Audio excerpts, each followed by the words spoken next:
Welcome, everybody, to today's Building My Legacy podcast. I have with me today Pragito Dove. She is a expressive meditation coach, and has written a book called Lunchtime Enlightenment, Expressive Meditations for Manifesting Peace, Prosperity, and Passion. She works with in coaching in various venues with businesses, business owners, and individuals, obviously, and so has an interesting perspective to bring to us today. So, Pragito, if you could give us a little bit of a sense of your journey, what brought you to this place, why this form of meditation, and how you use it. All right. Well, I arrived at the place where I wanted to study meditation because I had a very challenging childhood. I had a lot of fear and pain and anxiety, and I wanted to heal myself. And it was really when my son was born that I thought, oh my goodness, if I don't heal myself, I'm going to transmit all this anxiety and fear to him.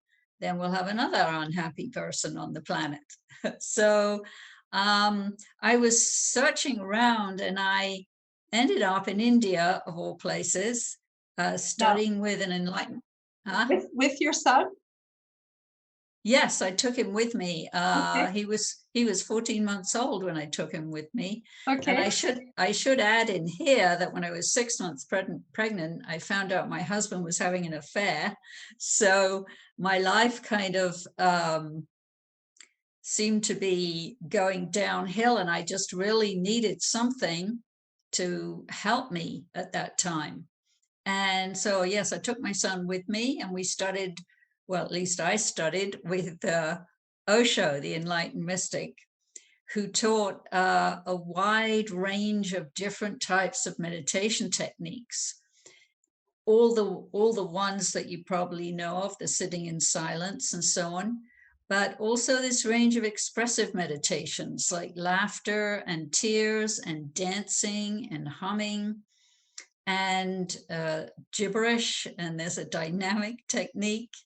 And the idea of these expressive techniques is to express out in the first stage of the meditation all of our worries and frustrations and anxieties and sadness and our laughter, which I hadn't realized I'd shut down my laughter and my joy. And I started to realize that I was finding myself again. I was getting back in touch with my true, authentic self and releasing incredible amounts of tensions, from physical tensions, mental tensions, and emotional tensions. And what I found after releasing all of this was inner peace, which was what I had been seeking, because the way I grew up, it was a household of chaos. I had a pretty crazy mother, so there was no peace, and there wasn't much love either. So I also learned a lot about love, how to love myself and accept myself and love others, and also my creativity got unleashed. And I found I was a writer and a teacher and a trainer and all kinds of good things. So it was a very powerful experience. Well, it still is, because I still do these meditations. So how long was that process? When you went to India, how long were you there to assimilate all of these meditations? Yeah, so I was there. I think I did about 3 different trips, which might have added up to about a year or a year and a half altogether. And so, yeah, people always want to know how long it takes to release all the tensions. So it partly depends on how much tension you have in you that needs to be released, because I had a lot. Some people would have much less than me. And it also depends on your commitment to how much do you want this. Because I really wanted, I was totally 100% committed. I still am now to my teaching and training because it's become my greatest passion to share this because it works, it really does. So yeah, it depends on the individual. But with the expressive techniques, things go pretty quickly, pretty fast. So you use this with business people. Tell me, how do you do that? Well, I have my own trainings now, and pretty much all of my clients are entrepreneurs. And so to be an entrepreneur, as I know for myself, we have to expand. If we want our business to expand, we have to expand. We can't keep in the same narrow way of thinking and old conditioned beliefs, because we have to roll with what's happening. And I think this year is a great example of that. We have to be willing to pivot and to come up with creative ideas for things. And so, yeah, so I run trainings. That's what I do. Because of the COVID this year, what I've set up for next year, 3 of my trainings are online and only 1 is in person. And so when you do trainings, what do you do trainings around? Meditation, I take it. Yes. Meditation, because I know a very wide range of different meditation techniques from different traditions, and they're for different purposes. And also different techniques suit different people. Got it.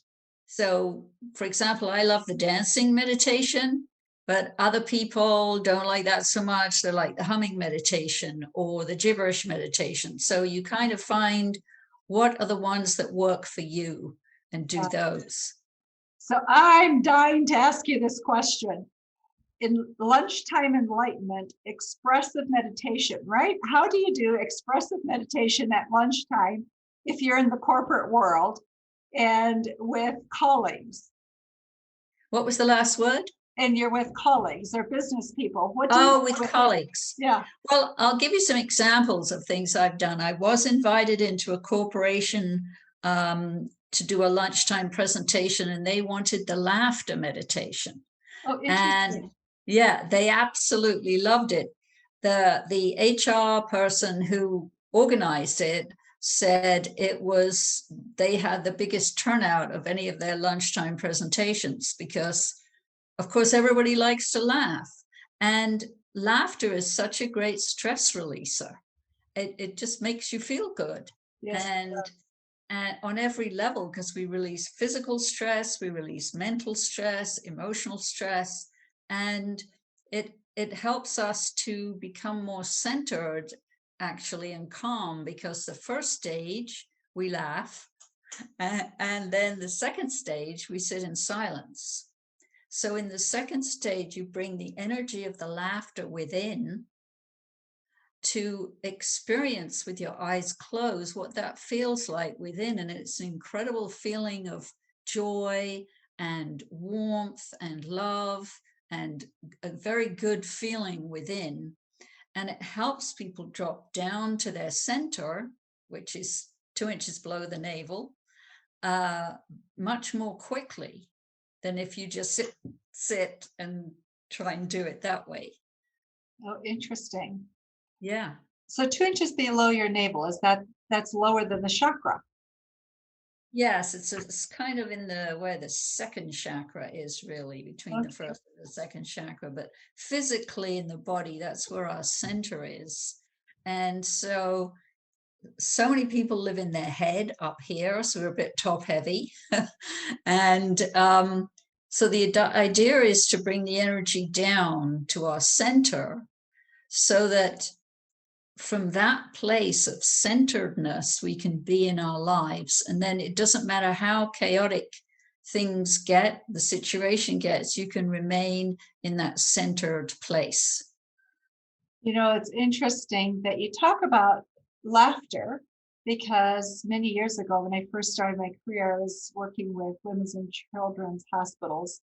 as the department head for that, and especially with cancer with women, Oh, yeah. we used humor a great deal Yes. as Yes. part of the treatment therapy, and Yes. it works incredibly well. So I can see where it would be very useful. Yes, it does help very much because it releases tensions from the body. And another meditation that I do, which is actually from the Tibetan Buddhist tradition, is a humming meditations.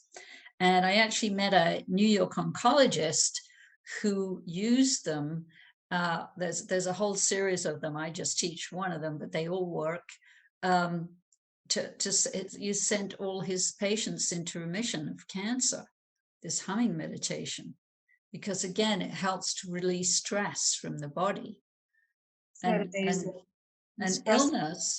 illness or dis-ease is just tension like this, so It is tension, isn't it? yeah, it is. So what are the biggest challenges people have when they think about getting into meditation? What is it that keeps people from doing it? The concept in my mind, as I hear you talk about it, I say, oh, that's logical, that's great, right? But then you don't always do it. So what are the challenges that people have, and what do you have to work through to have a good meditative practice? Well, I think one of the most common challenges is people go into fear and think I can't do this. they think that you have to close your eyes and sit like this for an hour or 3 hours or something like that. So what I do is I always start with explaining to people what meditation is and what it is not. So we start with the understanding of the mind. Okay, so And explain that to the audience, please. What is meditation? What is it not? yes, meditation is not a technique. Meditation is awareness, a quality of presence that you bring to any activity. It doesn't matter what the activity is. All that matters is the quality of your presence with that activity. See, so right now I can see that you are totally present with this conversation. So that's meditation. Oh, interesting. But if you start thinking about the future or the past, that's not meditation, because then you're not present. Yeah, so it's actually very simple. And the only reason we don't stay present more of the time is we forget. And then our practice is to remember to be present with whatever we are doing. And then you bring a different quality to what you're doing. Okay, so I want to take this to a pragmatic level, if I may. Mm-hmm. So being present keeps you in the here and now. Much of our work depends on being able to be future focused. That's where we solve tomorrow's problems today. So tomorrow will be a better tomorrow. So we can generate revenue, so we can grow, we can, all of those reasons, right? So in the present moment, I have to think of the future in order to arrive at the future. So how do you reconcile that push and pull between the tension between the present and the future? Well, first of all, you don't want any tension. Okay. Meditation is based on relaxation. And with relaxation, you start with the body. So always look to see if your body is relaxed or if it can be more relaxed, because that's very key. Because the more relaxed we are, the more our heart is open, the more our mind is open, and the more creative we are. It's when you're all tense like this, then it's difficult for creative ideas to come through, which we need if you're thinking about the future. You want your creativity available. So you can be fully present with what you're doing now, and think about your trainings of next week or next month or whatever it is you want to plan for, so that you're actually in the present while you're doing the planning. Does that make sense? Explain that a little bit more, please. Well, let's say right now I'm talking to you about what I'm planning for next year. Right. Yeah. So I'm fully in the present with you right now, but I'm allowing my words, my thoughts, to go into the future, to think about, to discuss next year's plan, whatever it is. Yes. So the real thing is the awareness, to be aware that right now I'm sitting here in this chair and I'm talking to you, and right now I'm allowing my mind to think about different things in the future. Got it. Okay. Yeah. So there's a presence, there's a quality of presence around the whole thing, rather than going unconscious and being in the past or the future, but with unawareness. got it. So I think of that as being very focused Yes. and in a state of being. So a beingness, a present beingness. Yes, exactly the same. It's just different words for the same thing. Yeah. Okay. So how much time does one devote to meditation if you want it to be a part of your regular life? Well, I mean, every moment is an opportunity for meditation, because every moment is an opportunity to be in present moment reality. Got it. So you don't have to like set aside time, so to speak. But what I do suggest with people is they start with 5 or 10 minutes a day, being with themselves, sitting in silence with themselves. And something I found that works very quickly to help people be more relaxed and come down from the head is to stand with bare feet on the earth. So I'm fortunate I can do it in my backyard. Also standing on grass or sand, or actually cement, because cement's made of sand, any natural product. Because when we get connected like that with our bare feet with the earth, it brings us to a state of relaxation and calm very quickly. It's a little trick I've learned over the years. Yes. So you could go to a park if you don't have grass or dirt in your own house, or anywhere where you can find that, but with bare feet. Yes. And if it's too cold, well, you have to do it inside. Well, if it's cold, like it is here, you have snow, right? I suppose Yes. in the sense that's being connected to the earth because the snow goes into the ground. Yes. Yes. But we have to adapt to our situation with these things. Yes. Surely. Yeah. So I always suggest starting the day with some little short practice like that. And then you can set an intention. I want to be in the present moment all day. Now, you're not going to be because the mind is going to get going and take you into the future and the past.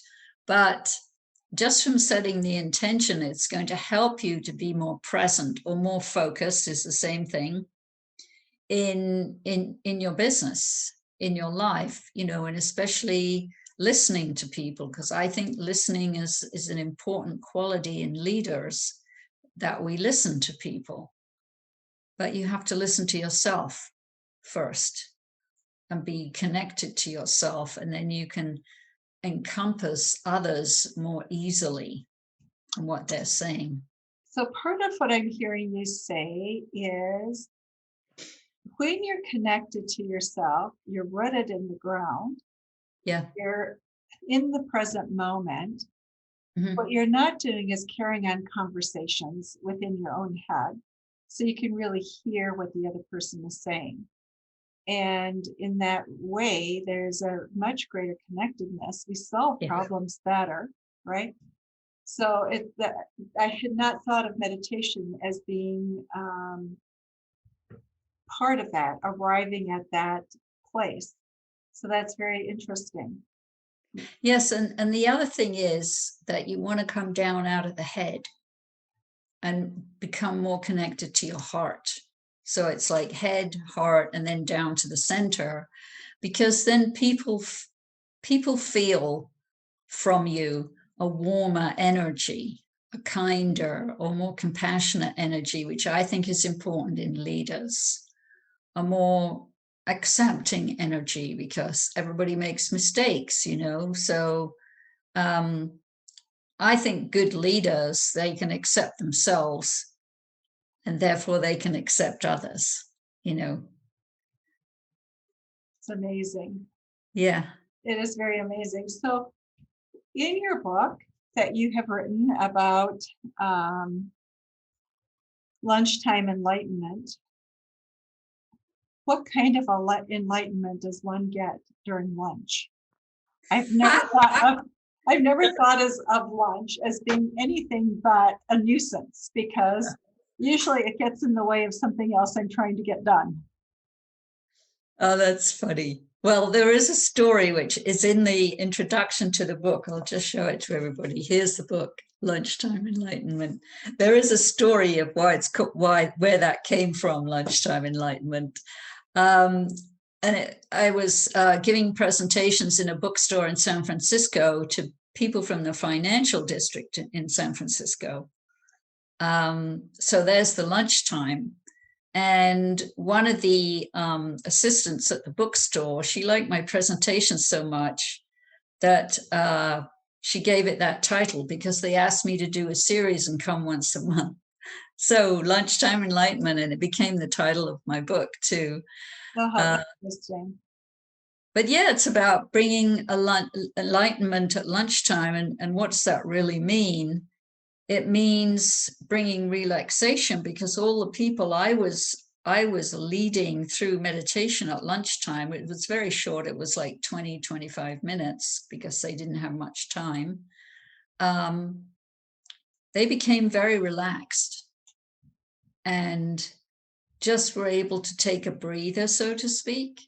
And then it really helps the body feel better, because when we get tense, we forget to breathe quite often, which isn't good for us at all. So when we have a little practice, so at lunchtime, it could be go for a walk in the park, or just sit in the park, or find a place where you can just be on your own and eat your lunch mindfully with awareness. Like right now, I am eating my lunch. It's a whole way of bringing present moment awareness to whatever you're doing. So it could be lunchtime, it could be you're eating your lunch, or walking down the street, or going to an appointment. It could be that you're rushing because you're late. So you just say to yourself, okay, right now I am rushing. And then you bring presence to that. You still rush, but there's an aware quality around the rushing. And what that does. So I was going to ask you, what does that do? Yeah, so what that does is it, first of all, helps you feel more relaxed. And we always start with the body with relaxation, because the more relaxed the body feels, the more the mind can relax. And then the emotions can relax behind that. It's very difficult to try and relax the mind. That's practically impossible. But when you start with the body and can do some standing with your bare feet on the earth in some way, or some kind of grounding exercise, this really helps bring the energy down from the head, because stress is caused by too much energy in the head, too much wanting to be there when you are here. And that creates a division. in us. I'm here, but I want to be there. Right. That's the mind creating a split in us. And that's what creates the stress. Was when we learn to stay with the body, because the body is always in the present moment. And when we learn to be more connected with our body through our breathing, I mean, just to stop and take 3 deep breaths, it's very, very good for the body, for the mind, just to help us become more relaxed. Because actually, the truth is, the more relaxed we are, the more productive we are. You can get more done in less time when you're relaxed. That is true. It is true. When you put yourself in a state of stress because you've got a huge long list, you may get it done, but you finish exhausted. Exactly. Whereas, you can have your list there, but then you do one thing at a time. And when you're with that one thing, just be focused on that one thing. And that helps reduce the stress rather than focused on the thing, but thinking here, oh God, I've got all this other stuff to do, because that's what puts you into stress. You know what? This is fascinating. And our time is almost up. So I just want to ask you, what are some thoughts that you have, things we've left out, things we have left discussed in an incomplete way? Where would you like to pick up some pieces so the audience is clear about what it is that you are doing? Well, it all starts with awareness, with self-awareness. So bring awareness to yourself at any given moment, and don't judge yourself, because that doesn't help anything. Okay, so what does judgment do? Stress is a divided body. What does judgment do? Well, judgment also divides us, because those are the words should and ought. Like, I'm sitting here talking to you, but I should be doing all kinds of work. So again, got it. Creates a division. Yeah, so I chose to be here with you, so I let go of the other things. I'll get to them later, so that I can be fully with you now. And then that's much more relaxing, and it's much more fun. And having fun and laughing every day is something I highly recommend, because it really helps the body relax and the mind relax. And we're always more present when we're having fun, because why wouldn't we be? We're having fun. Yes? Right. So that's a great way to start with it too.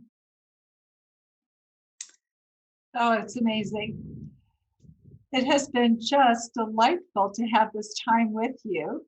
And so for everybody listening to this podcast, we will have information about Pragito's book in the show notes, so you know how to get it.